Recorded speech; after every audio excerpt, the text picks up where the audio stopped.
Ruth a baseball bat, and like the babe, Benny swung. Benny Goodman was 77 when he died today in New York, apparently of cardiac arrest. David Browning remembers how Benny Goodman and his music broke down barriers of race and habit.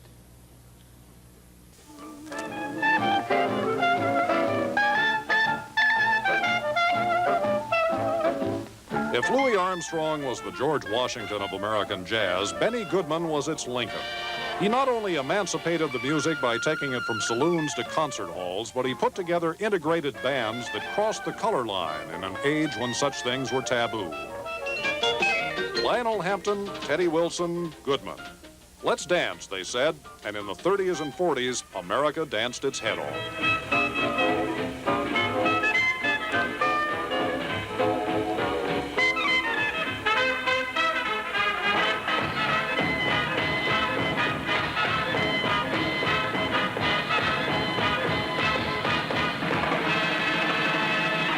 Billie Holiday made her first records with me, Ella Fitzgerald.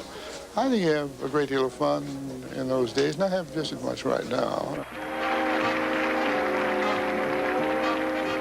Goodman grew up a poor kid in Chicago and was entertaining with his clarinet when he was 12.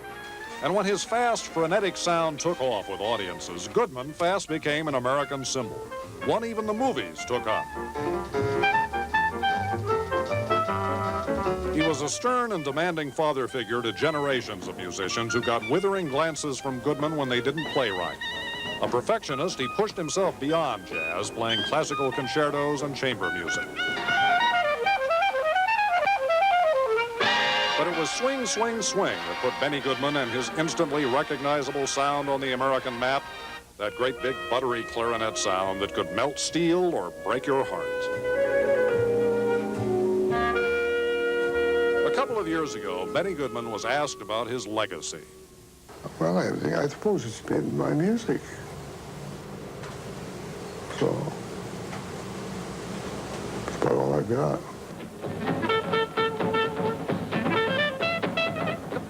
A music that'll be around a long time.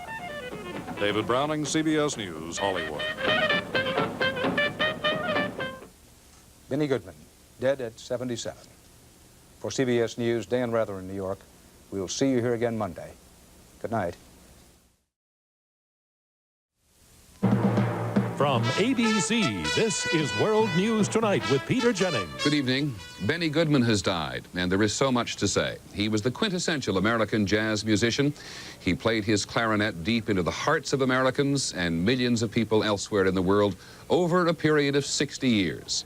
He died of a heart attack here in New York City today, and here's ABC's Bill Blakemore.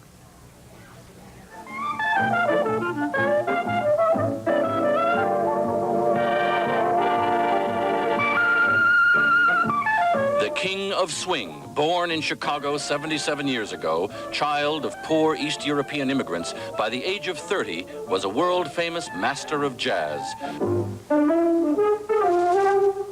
transforming the humble clarinet into an instrument of sounds no one had ever heard before.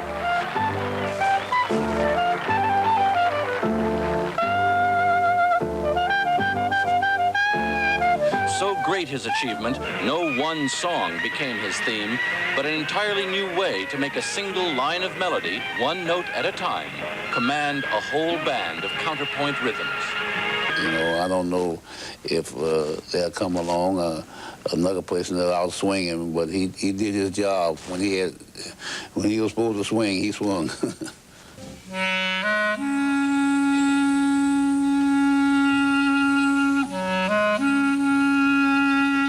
He never stopped growing. Just 4 years ago, to a packed house in a Long Island college, he was coaxing from modern ballads the same excitement he used to get from swing. I think one gets nervous when you find out how hard it is what you're trying to do. When you're young, you don't know how hard it is.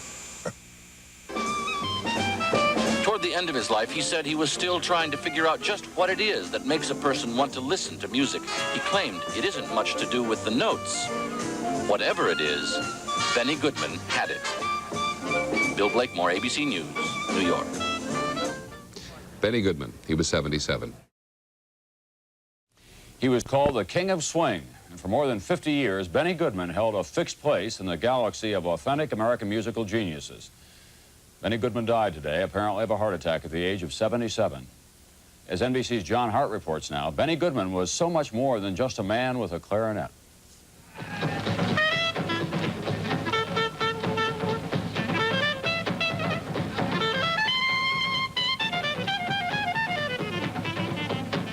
The kid from Chicago who learned music in a synagogue started playing for money when he was 13, and before he was 30 was the king of swing.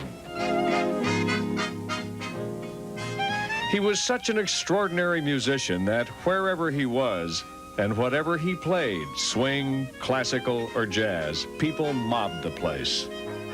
I think people like to dance, you know. So good, he was able to play jazz in Carnegie Hall. It was a publicity stunt. I said, what the hell are we going to do in Carnegie Hall? And before we knew it, we were in Carnegie Hall. When he put Lionel Hampton and Teddy Wilson in his band, he broke a color barrier for blacks and white orchestras. We did tell the people wherever we were going, we said we had 2 black people, and I said, if you don't like it, forget it. A lot of his friends used to be disturbed when he put Teddy Wilson out in his band together, you know. So what you got this black guys and playing with you, you know. He said, well, you know, we need the black keys and the white keys both to make perfect harmony in music. He was like that, blunt, grumpy, calling rock and roll amplified junk. And musicians who worked for him were scared of his eyes. They'd really nail you, said Lionel Hampton. And it went around, too, that he was more generous with his talent than with his money. Still, his talent was spread around. He was the first one the Soviets allowed in to play jazz.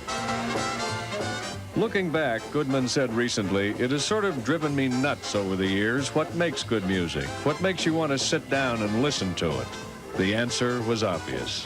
Benny Goodman.